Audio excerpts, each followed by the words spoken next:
Hello and welcome to This One Thing, a daily video devotional coming to you from First Presbyterian Church of Fort Lauderdale. My name is Nick Merchant. I'm one of the associate pastors here, and each day we'll be looking at one of the texts from the daily readings in the Revised Common Lectionary and pulling out one thing for you to consider throughout your day. My wife Amy and I love to garden together, and so about a week ago we decided to plant our vegetable garden. And so over the last few days, we've had an opportunity to watch as these seeds begin to sprout. And every year that we do this, I am amazed by the process of watching these leaves appear in what was previously just dirt. And I'm reminded that as we slow down together, we have this opportunity to marvel and to enjoy life's simple joys. Our text today comes from Mark chapter 8. And in it, that Jesus and his disciples are traveling from a village where Jesus has just healed a blind man to the town of Caesarea Philippi. And it's a fairly long journey. And while they're walking, they're having this conversation, and Jesus asks them, "Who do you say that I am?" And Peter ultimately responds, "You are the Messiah," or the Anointed One, or the one who will become king. I'd like you to consider for a moment, what does it mean to you that Jesus is the Messiah? Do any of the following sort of make you nod along? Does it mean that Jesus is your personal Savior? Does it mean that he is a religious or maybe even a political figure? Does it mean that he was a good teacher? Or even better yet, how is it that you define Christ's purpose?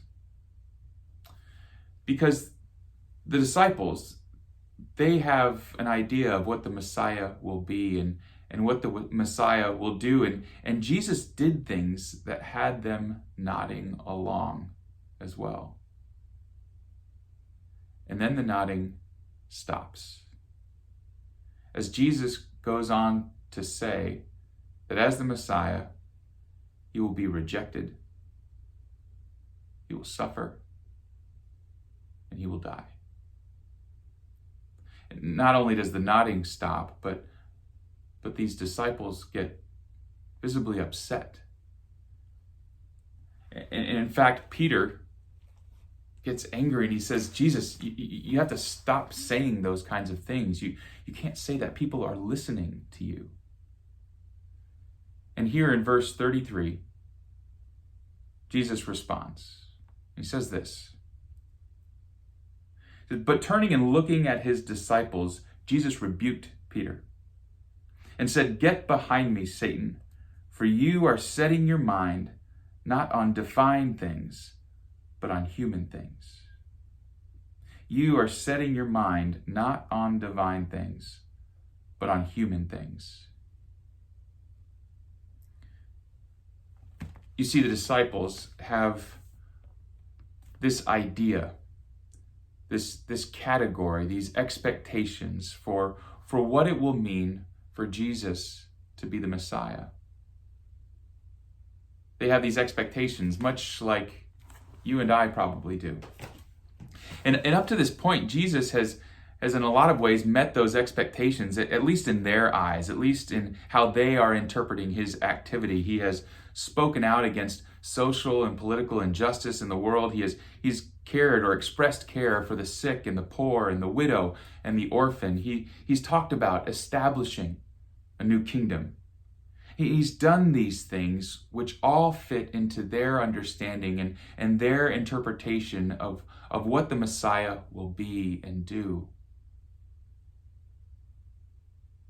But Jesus here in verse 33 says, "You can't fit me into your human expectations. You can't fit me into your categories because your categories are human.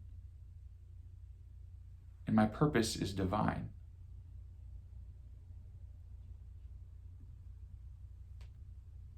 friend of mine and I went for a run yesterday, and when we came back to the house, I walked back to the backyard to show off the garden like a proud parent.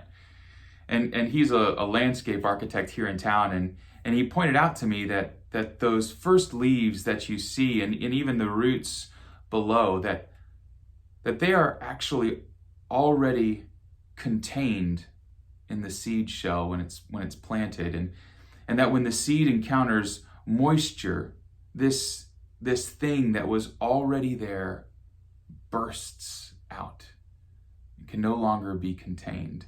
You know, it's like witnessing this tiny little miracle, to see the beginning as the seed bursts forth, no longer able to be contained.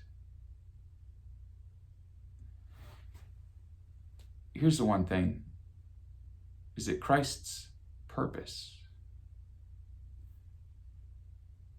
cannot be contained by our human categories. Christ's purpose is bigger and greater than our self-imposed human categories. Will you open yourself up to the possibility that Christ's purpose is bigger than your categories?